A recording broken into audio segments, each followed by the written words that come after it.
Hello and welcome to Broken Freed. Today I'm going to be showing you guys how to replace some front brake pads and discs. So this is going to be done on a BMW, but the principle will apply for any vehicle on the front. So let's get going, but before that, you know the routine. Like and subscribe, please. So first of all, what we need to do is actually jack the vehicle up. So out comes the big boys.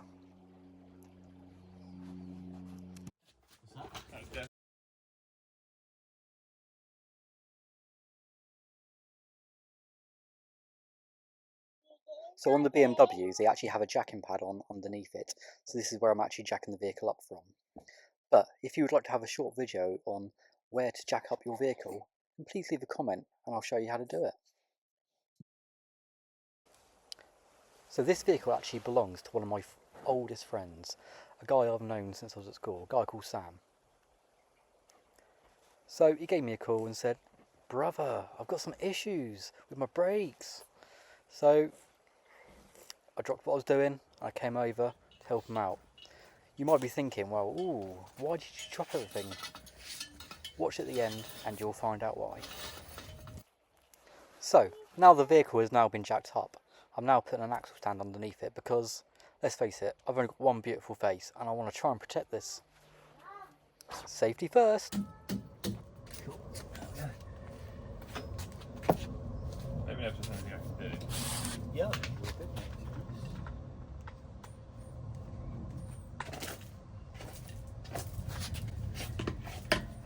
Now, to access the brakes, we actually need to remove the wheel.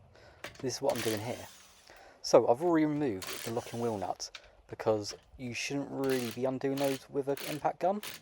All the other bolts are perfectly fine to be used in that. So, off the wheel goes.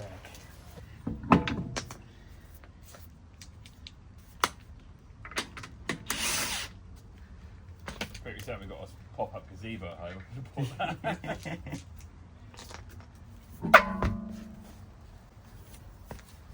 Shouldn't last too long in the rain anyway. So now it's time to remove the brake caliper. So this is actually done by removing two bolts, the one at the top and the one at the bottom, as you will see. Now you're probably saying, well, why are you using a set of mole grips? Well, that's because I'm a pleb. I've got my other spanners that actually fit in there. But sometimes you just got to adapt and overcome these things. No, the pads don't really look that low either, to be honest. But I'll have a look once it's all off. So here I'm actually using a screwdriver to push back the brake pads. The reason I'm doing this is because I can now know that the caliper is okay to take off because I know that the brake caliper is not seized.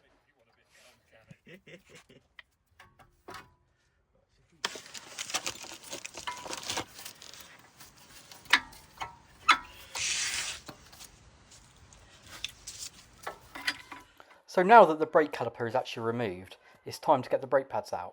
So as you can see, they have still got a little bit of meat, and you might be wondering, well, why are you replacing them, Adam? Well, a couple of reasons. First of all, BMW in their infinite wisdom, they like to put a light on your dash way before they actually need doing. So that was one of the reasons. Another reason, it was making a few noises, and also the brake pedal as well was having a pulsation feeling coming through it. So this is why we're replacing the discs, because the discs were actually slightly warped, which was giving the feeling of a brake judder when you're going down the road. So the pedal itself was pulsating. I think they were like £82 each. Next, it's time for the brake carrier to come out. So this is actually what holds the brake pads. So two bolts and off they come. This will then give us some access to the brake discs.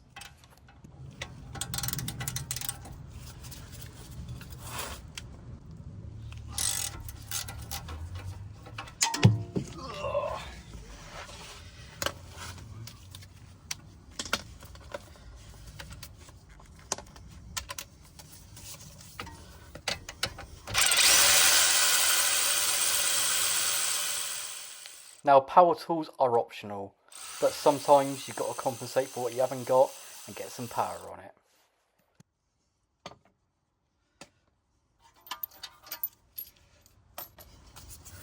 Cool, remove the disc.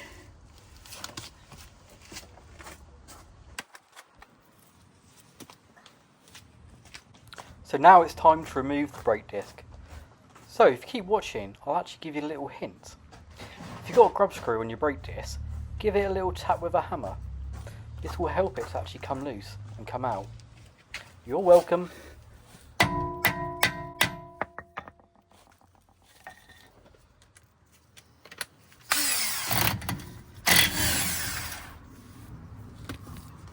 You made it so simple. If you want to get the Look at that. disc out. Yes, I know, I laugh like a goat. Look at it. Just look at it. It's got an instruction manual. Yeah. Hello, you alright? Hi Debbie, how you doing?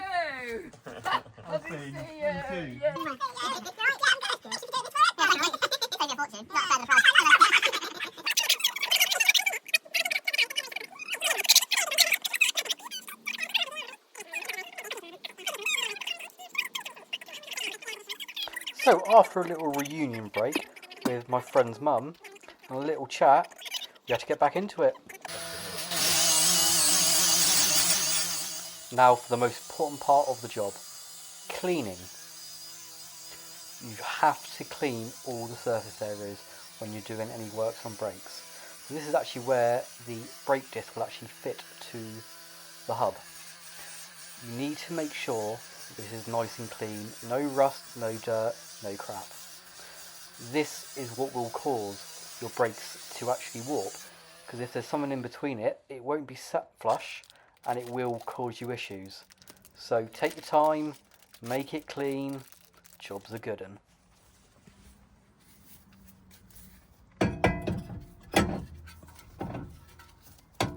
So now it's time to put it all back together. So let's have some tunes to set the mood.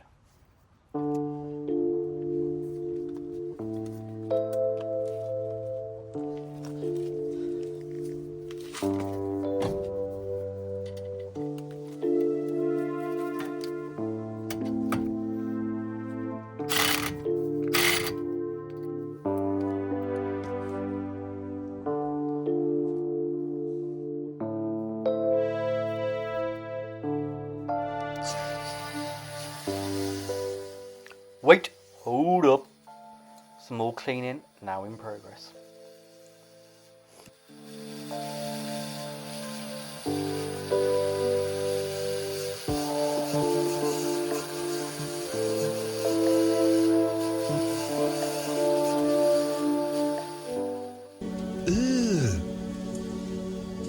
Brother, what's that? What's that, brother? Well, brother, that is what you call 30,000 miles worth of brake dust. Another reason you have to clean it off. Also, on a safety point of view, always do this outside in a well ventilated place and wear a mask. That stuff in your lungs, that is nasty.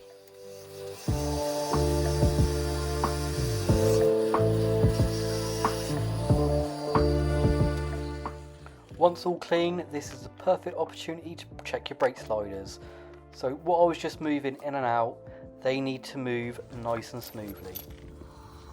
And now, a bit of Loctite. So when you're doing any brake work, all your bolts, put a bit of Loctite in it, just for a bit of added safety. It's always just good practice.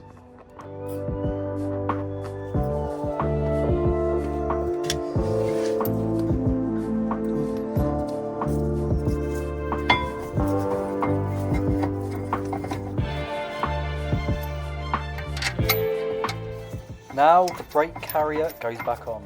And remember, always start any bolt by hand.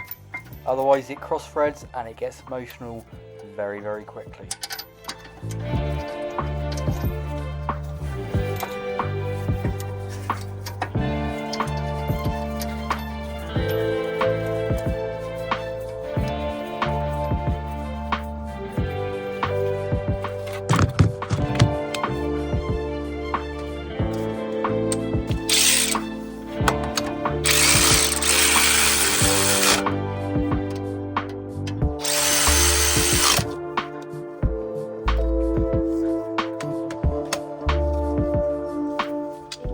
Now power tools are fun and all, but sometimes, no, all the time, always good to double check it by hand with a ratchet.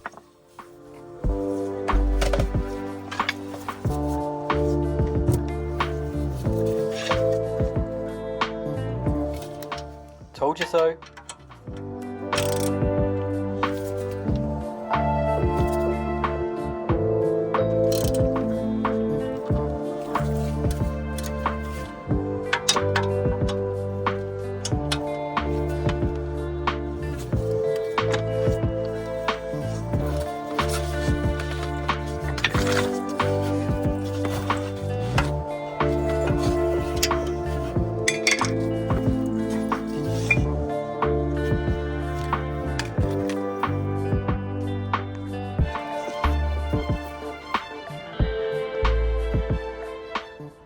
Now we need to lubricate up the brake pads. After all, we're going to be sliding it in where we want it to go. We want it to slide in nicely. Don't want friction, so a bit of lube will go a long way.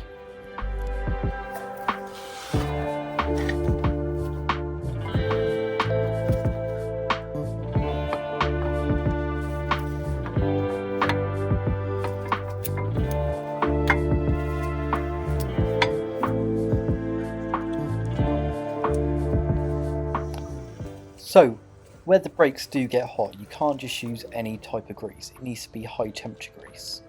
So back in the day, it used to be a case you would use copper grease. But technology has moved on, and so has the technology in the brake grease. So now we'll use a copper-free grease to actually lubricate the brakes, which is what most manufacturers recommend using.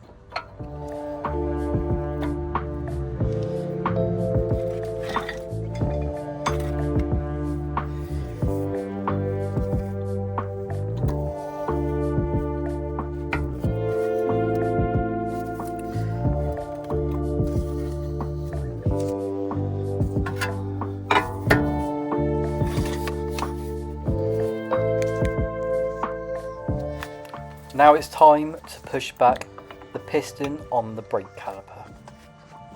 So this is actually what pushes the brake pads together in the caliper, which will then press onto the disc and clamp it and stop it moving and rotating, therefore stopping you. So over time it will get pushed out, so when you're replacing the pads you need to put it back into its fully back position, and then you put the pads in.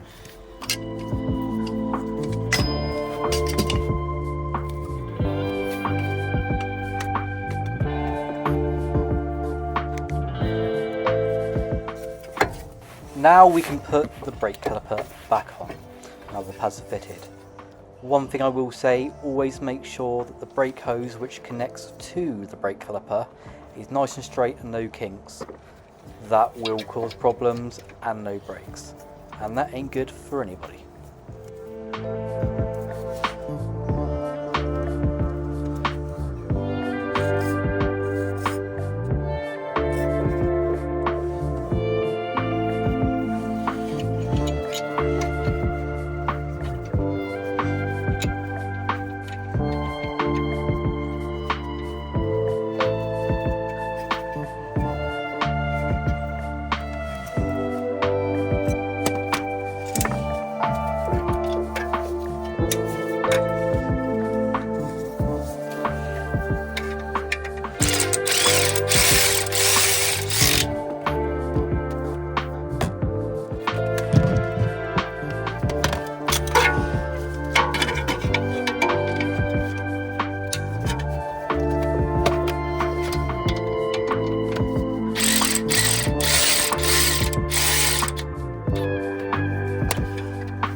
Now the most important thing about putting a wheel back on, make sure the surfaces are clean.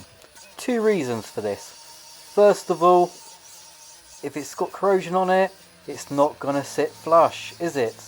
So we need to get all that corrosion off. Secondly, if you just gun it up and it has got corrosion on it, good luck trying to get the wheel off at the side of the road. You will thank yourself later by spending a bit of time and effort making sure things are clean.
So when doing your wheels up, always do this in a star formation.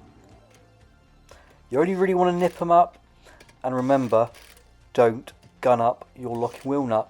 You will break it and cause yourself a world of hurt.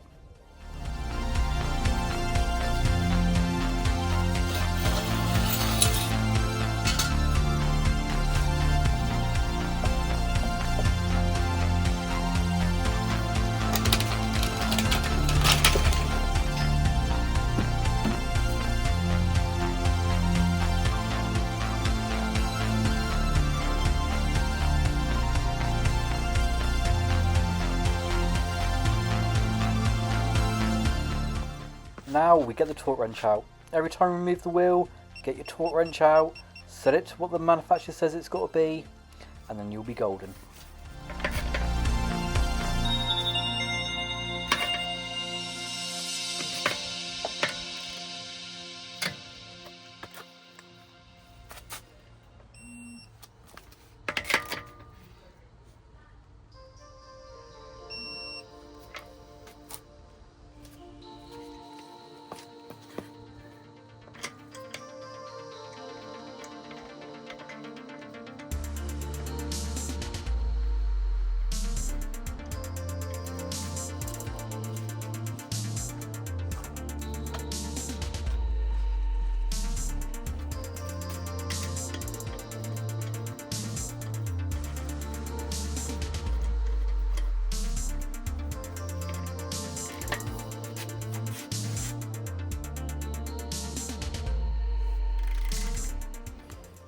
So now that the brakes are all done, we're going to be doing the exact same on the other side. So when you're replacing brakes, you always do them in pairs. But I'm not going to bore you with that. Now stop right there, we're not done yet. Before you drive away, pump that brake pedal and put that locking wheel nut key back where either you know where it is or the customer's going to see it. Now the question you've all been waiting for. Adam, how much did you charge for this? Well, it's a good friend of mine.